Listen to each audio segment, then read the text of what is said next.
Hello, শুভ সকাল বন্ধুরা। আজ 11ই জানুয়ারি, সানডে। চলে এলাম তোমাদের কাছে আবারও। তোমরা কেমন আছো তাই খবর নিতে।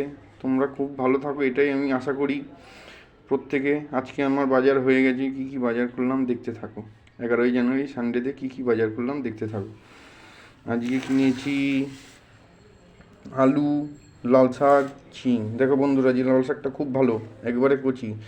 আলু 15 টাকা কেজি, লাল শাক 40 টাকা কেজি, ছিম 40 টাকা কেজি। দেখো বন্ধুরা কেমন হয়েছে।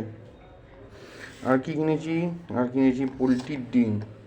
আজকে দেশি হাঁসের ডিম পাইনি বাজারে, রবিবারে কিনেছি পোলট্রির ডিম। দেখো বন্ধুরা, সবাই জানো এটার দাম 15 টাকা জোড়া। আর এই যে কিনেছি পনির, 350 টাকা কেজি।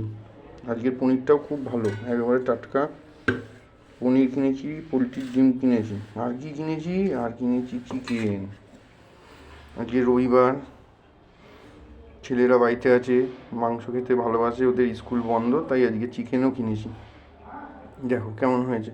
চিকেন নিয়েছে নবদ্বীপ মার্কেটে 230 টাকা পোলট্রির, দেখেছো? দেখো আজকে তাহলে কিনলাম। এদিকে হচ্ছে আলু, ছিম, লাল শাক, পোলট্রির ডিম, পনির আর চিকেন। এই দিয়ে আজকে হবে। রবিবার, ছেলেদের ছুটি, মাংস দিয়ে খাবে, ওই জন্যই আজকে চিকেনটা নেওয়া। এইবার কেমন হয়েছে বাজারটা দেখতে থাকো।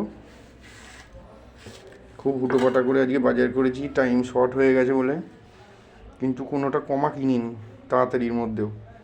দেখতে পাচ্ছ বন্ধুরা, দেখো বাজারটা কেমন হয়েছে আজকে, জানিও। তোমরাও এরকম বাজার করো, ভালো সবজি দেখে কেনো। আজকের মতন এখানে, এরপরে কি করছি তোমাদেরকে জানাবো। Tata, thank you.